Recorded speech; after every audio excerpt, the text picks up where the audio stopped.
All right, students, today the name of the game is capacity. Capacity. The capacity of a container is the amount it can hold.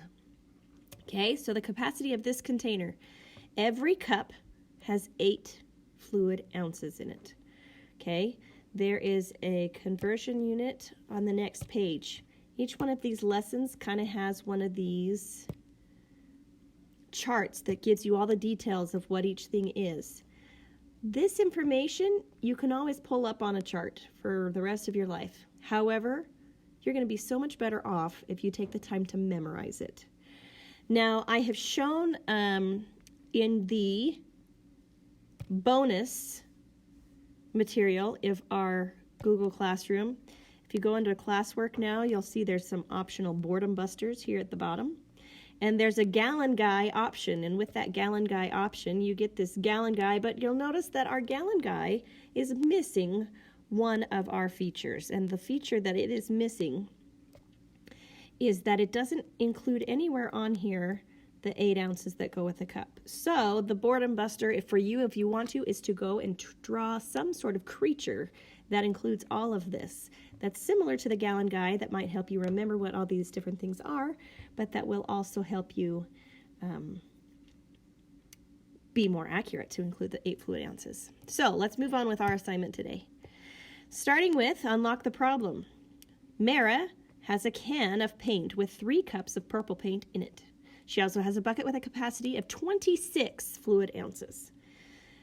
Will the bucket hold all of the paint Mara has? Okay, so the bucket can hold 26 ounces. Is that enough for 3 cups of worth of paint? So you can use this model, knowing that 1 cup equals 8 ounces.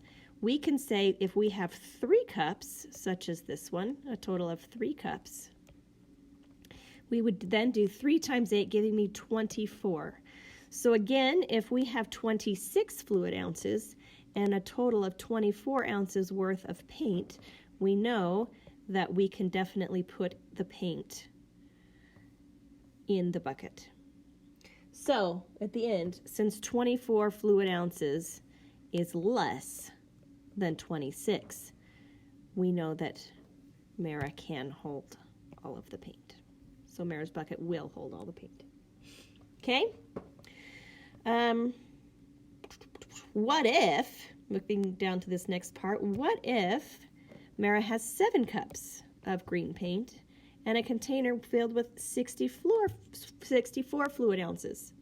What paint does she have more of?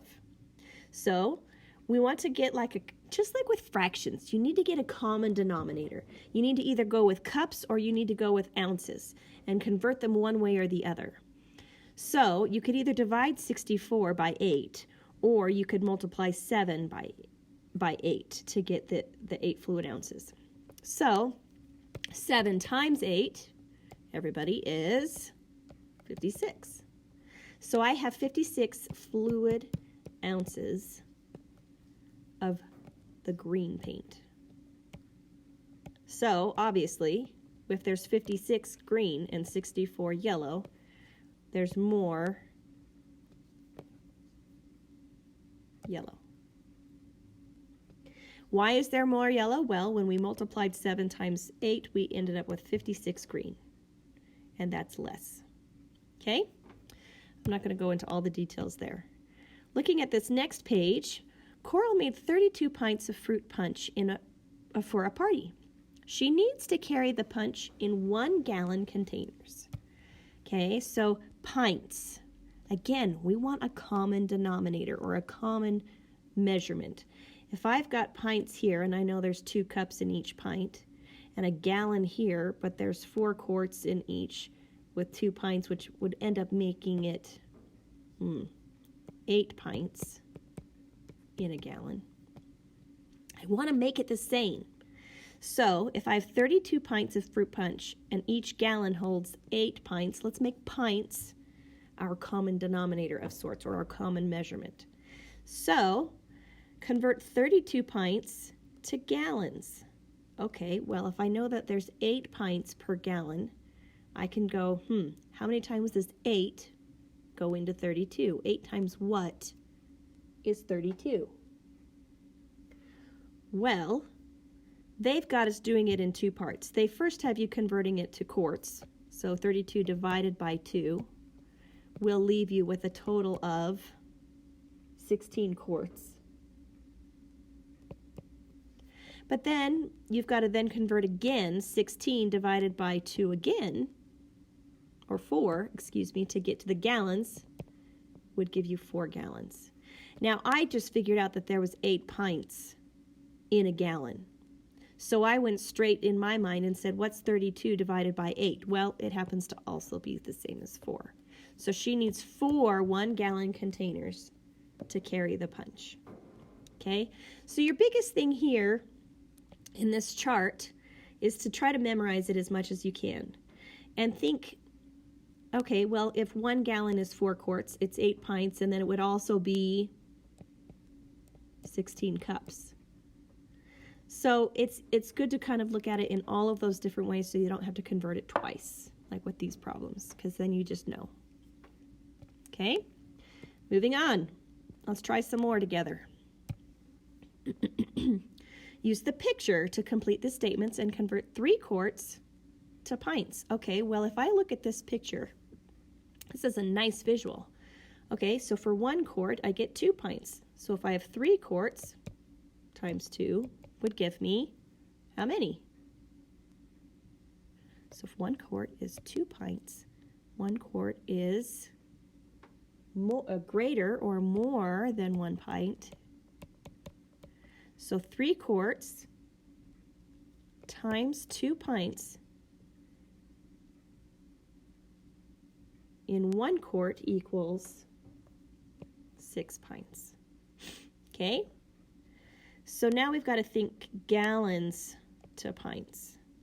Well, like how we did up there, how many pints were in a gallon? We already decided there were 8 pints per gallon. So 3 times 8, 24. 5 quarts per pint. Well, we know that there's 2 pints per quart. So 5 times 2 give us 10 pints. Okay, last one. Oh, quarts to cups. How many cups is going to be in 1 quart? Well, for each pint, there's 2 cups. So that would mean in 1 quart,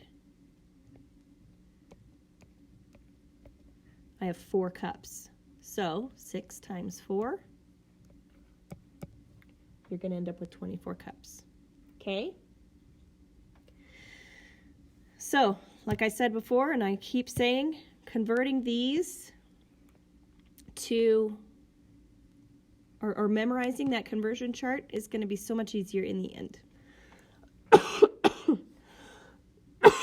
All right. You should be able to do majority of your assignments or your problems on the assignments. The few things that I want to talk about really quickly is this going deeper. Take the time to really think it through, okay? Larry made 4 batches of punch with 16 fluid ounces of juice, 3 pints of orange juice. All right, common denominator. Let's convert them both either to pints or to ounces, okay? Well, let's make pints ounces. Well, 3 pints is the same as 2 cups. And I know that there's 8 ounces per cup. So this will be a total of 6 cups, and then we need to multiply it by 8 to know exactly how many ounces we have. Okay? So the measurement of orange juice, 6 times 8 is 48, plus an additional 16 of lemon juice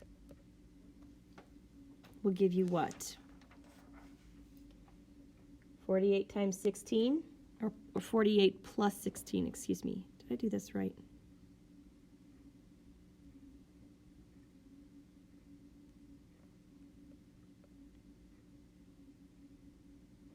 Okay, so then each serving is 1 cup. So 48 plus 16, 6 plus 8 is 14, 4, 5, 64. Okay, now what do I need to do? I have a total of 64 ounces of lemon juice and orange juice. Now, next part. He made 4 batches. So I've got to multiply that by 4. You guys, there's a lot to this problem. You can't just think about it quickly and get it. You're going to have to think it through. 64 times 4. 4 times 4 is 16. 4 times 6 is 24, 25. So now I have 256 ounces. But that doesn't tell me how many cups I have. So now I have to convert it back to cups. Maybe it would have been easier to convert these both to cups to begin with. Maybe that would have been a smarter thing to do. Either way, I can now do 256 divided by 8. 8 can't go into 2. 8 can go into 25 3 times. 24. Drop the 1. 16 twice. So I have a total of 32 cups. Okay?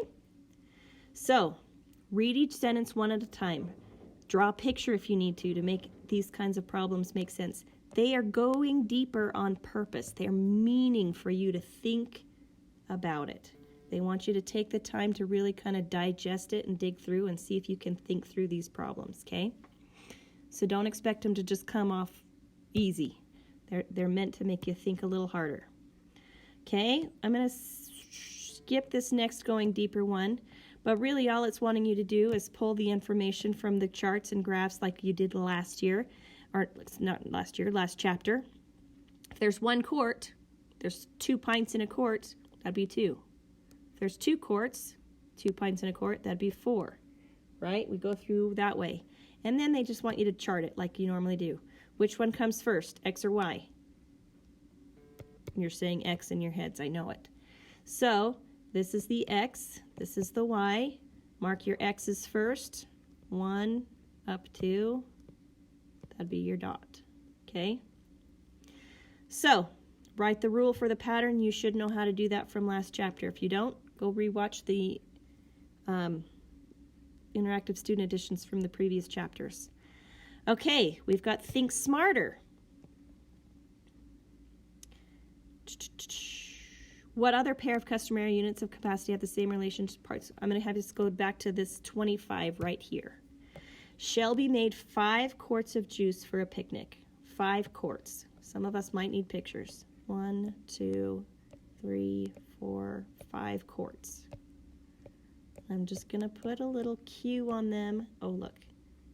It's a Q. See it? Q. Q.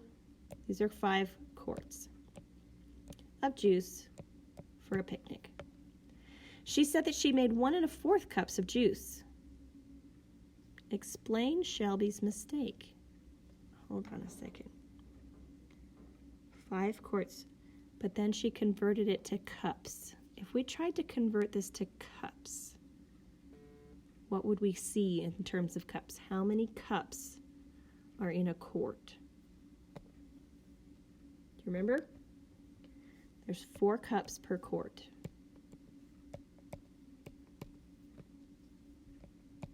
So what was Shelby's mistake?